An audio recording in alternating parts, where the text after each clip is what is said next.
के दरबार में मेहरारू। अच्छा एगो कन्या एगो पत्नी व्रता स्त्री राजीव भैया के। राजीव भैया तो हमारा सत्यवान है।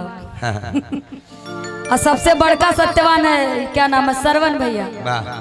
ये तो करवा चौथ कम से कम 1 महीना मना के उसके बाद कार्यक्रम करने आया है। करवा चौथ में कार्यक्रम में नहीं जाते, घर पे रहते हैं। हाँ, करवा चौथ भी वहीं पे किया, भले प्रोग्राम इधर उधर हो जाए। जैसे कि आज के 3 दिन के व्रत रहे छठी मैया के, हमारे माई मही लोग व्रत रह लियो। उसी तरह एगो जनी माई के दरबार में जा तरी कह तरी, माई कैसे कह तरी, बनल रहे नैहरा मैया और बनल रहे सासुरवा। कहा तरी मैया जैसे तू हमारा नैहर के बना के रखलू, वैसे हमरा ससुराल के भी बना के रखिया। ए भैया तू तो दुल्ही लागत रहा, तनी से घूंघट कर लेता। आहा कहा तरी माई, देखा भाई 10 दिन से लगातार प्रोग्राम करत नहीं हम। ये जब प्रोग्राम के माइंड से नाइल बने, ऐसा लगता कि अपना घर परिवार में आइल बनी।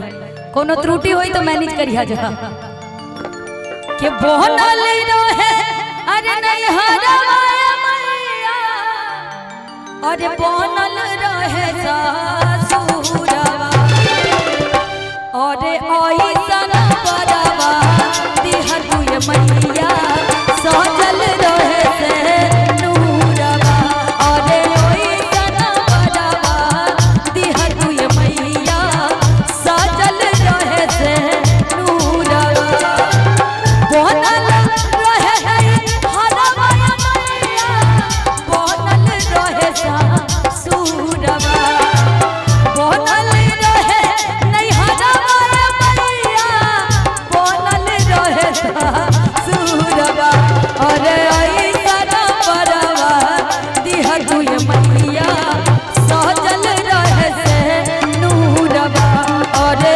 ऐसन बरवा दिहा तुए मैया सजल रहे से नूरवा।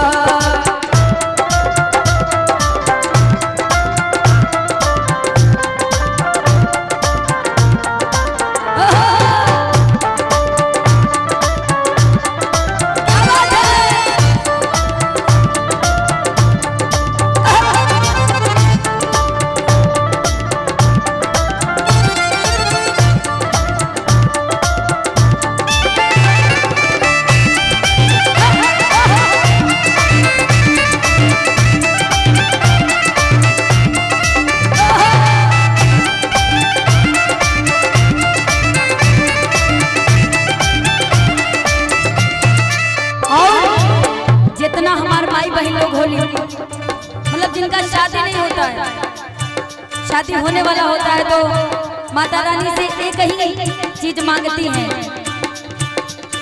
अब मैं उधर जाऊं, क्या मांगती हैं? राजा दशरथ जैसे ससुर वर मांगी, राम जी जैसन दूल्हा।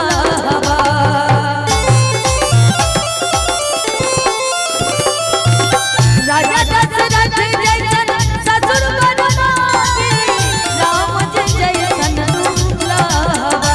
अरे ऐसन बरवा दिहा तुए मैया सजल रहे से नूरवा अरे ऐसन बरवा दिहा तुए मैया सजल रहे से नूरवा।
बाड़ी वैसे ने हमरा के सास दी कैसे रानी कौशल्या जैसन सास परवा की लक्ष्मण जैसन देवारवा और ऐसन बड़वा दिह तुय मैया सजल रहे से नूरवा और ऐसन बड़वा दिह तुय मैया सजल रहे से नूरवा।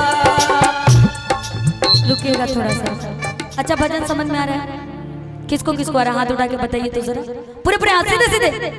यार हमारा माई बहन लोग भी आवता समझ में आ रहा है? पूरे पूरे हाथ उठा के ताली तो बजा दो भाई। आ जाओ कैसे? अरे बहुत नहीं